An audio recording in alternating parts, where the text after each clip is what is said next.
Hey friends, Diana here from Garden Love. So I needed to get out of the house and I decided to come to the garden. Well, actually Lily decided to come to the garden. She asked me to come with her and here we are. I worked on all the nopales that needed to get repotted.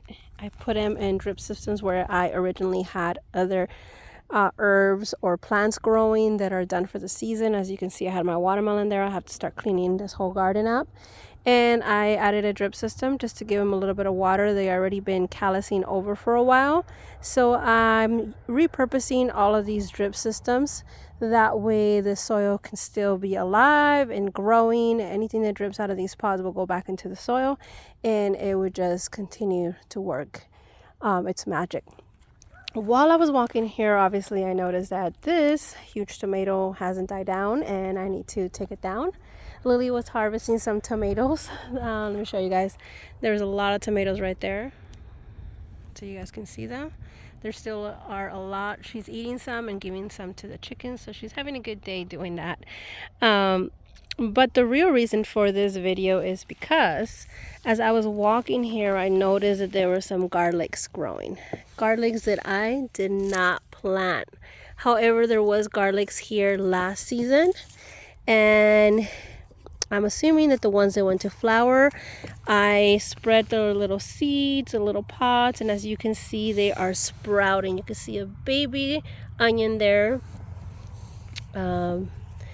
Actually full-grown onion here, and let me show you guys. And actually the crazy part is that these didn't even have water drips. I just moved these here to help them get a little bit of water and get started.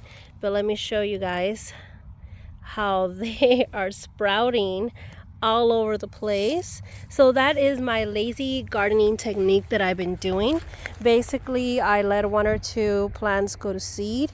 I shovel the seeds into the ground where I would want them to grow, and then just let them happen. If they happen, great, and if they don't, they don't. And then I do save some seeds to grow some by myself. However, I've been extremely busy with other projects, and therefore that's why I haven't been growing things from seeds. That's why I haven't done a lot of videos, and I'm pretty excited to see this sprouting and growing. As I mentioned in my previous videos, I'm done with this half of it, but I am not done with that half. So hopefully over the winter, which is last winter, I focused on this area, and that's how I got this whole side done, with the exception of a little section over there. I'm hoping that over this winter I can get this side done with a little bit of help of my husband, maybe my daughters. But I just wanted to take this moment to share how exciting this is, that I am growing onions without doing almost anything. All I did is waited for the seeds to grow, and as you can see, they started sprouting on their own. And this soil did not have a drip. All the drip was down there. And the reason and how these got germinated is because we had a heavy rain a couple weeks ago, maybe 2 weeks ago, and because of all the heavy thick mulch, a lot of water was retained in the soil, and therefore it allowed the seeds to germinate. So that is one amazing benefit of having mulch. As a matter of fact, I mulched this all the way to the rim last winter, and as you can see, all of that has been breaking down. It will continue to break down, so I will have to continue to refill these containers, as you guys can see.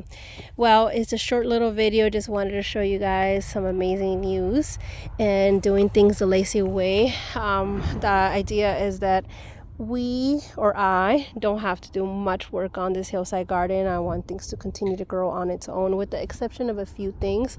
Obviously, I have trees that are going to be giving me fruit. The jujube gave me fruit, my key lime, my pineapple guava hasn't given me any yet. I just planted those kumquats this year, so I'm gonna wait a little bit for them to get established. I'm sure by next year we'll get some fruit.